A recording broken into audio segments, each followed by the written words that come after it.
Sweet Things, a Storyboard Cafe original. Written by Isaac Parbe. Episode 1. Title, Love is Always a Fool's Game. The evening was going well, almost too well. Nkechi excused herself after the appetizers, needing a moment to compose herself. The restaurant's washroom was sleek and modern, with polished mirrors and soft ambient lighting. Nkechi entered one of the stalls, closed the door behind her, and took a deep breath. She replayed George's words from earlier. I think I'm falling for you. They had been so simple, yet they carried a weight that made her stomach flutter. The sound of the restroom door opening pulled her out of her thoughts. She finished up and stepped out, heading to the sink to wash her hands. As she reached for the soap, she caught the sharp glare of another woman standing at a nearby sink. Ladies like you make it so hard for the rest of us, the woman said, her voice laced with venom. Nkechi froze, her hand hovering over the faucet. She turned to face the woman, confusion knitting her brows. Excuse me? Are you talking to me? The woman, tall and slim with piercing eyes, folded her arms. Don't act innocent. You know exactly what I'm talking about. Nkechi's confusion turned to irritation. No, I don't. And I don't appreciate being accused of whatever this is. The woman stepped closer, her voice rising. You're sleeping with a married man, George Amankwa. Does that name ring a bell? Nkechi's heart stopped. George is not married, she said, her voice faltering slightly. The woman scoffed, pulling out her phone. Oh, he's married. I was at his wedding 3 months ago. Look for yourself. She thrust the phone at Nkechi. On the screen was a wedding photo. George, beaming in a sharp tuxedo, his arm around a beautiful woman in a white gown. Nkechi stared, her breath catching in her throat. No, she whispered, shaking her head. This can't be real. It's real, the woman said, her tone softening slightly. And women like you, homewreckers, are the reason the rest of us get called sluts and gold diggers.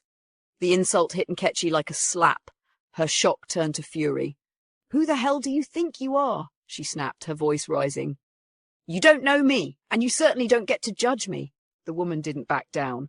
Maybe you should spend less time playing the victim and more time thinking about the kind of man you're getting involved with. Without thinking, Nkechi grabbed the phone and stormed out of the restroom, ignoring the woman's protests. George looked up from their table as Nkechi approached, her steps quick and purposeful.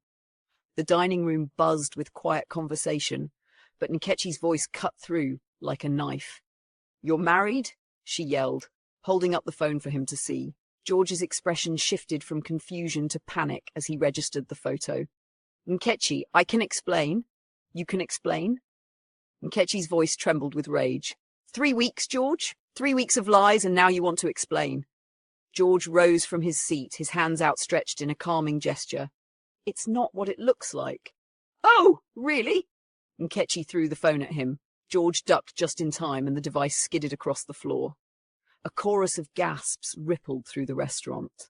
The woman from the washroom rushed over, picking up her phone with a look of horror. You cracked my screen, she shouted at Nkechi. Good, Nkechi shot back. Maybe next time you'll keep your mouth shut. George reached for her arm, but Nkechi jerked away. Don't touch me, she hissed. You disgust me. She grabbed her bag and stormed toward the exit, her heels clicking angrily against the tiled floor. The other woman, now cradling her damaged phone, glared after her. Outside, Nkechi leaned against a wall, the cool night air doing little to soothe the fire in her chest. With trembling hands, she pulled her phone out of her bag to make a call. Meanwhile, in her meeting with Kwesi Appiah, Ayorkor was wrapping up their conversations. As the waiter cleared their glasses, Ayorkor's phone buzzed on the table. She glanced at the screen and frowned. Nkechi, the name read, Do you mind if I take this? Ayorkor asked, her eyes flicking to Kwesi. Go ahead, he said, leaning back in his chair, seemingly content to give her space. Ayorkor picked up the phone and walked a few steps away from the table. I'm still wrapping up my meeting, she said in a hushed tone. Her best friend's voice came through loud and strained. George is married! Married! Can you believe it? Ayorkor blinked, her free hand coming to her forehead. What? Married? Are you sure? I can't talk right now. Ayorkor whispered sharply. She turned slightly to glance back at Kwesi, who was thumbing through his phone, respectfully occupied. Text me the location. I'll come get you. I can't call an Uber. Please, Ayorkor, Nkechi pleaded. Ayorkor inhaled sharply and exhaled in resignation. Fine, I'll be there soon.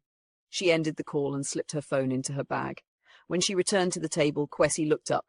Everything okay? She hesitated, then offered a small apologetic smile.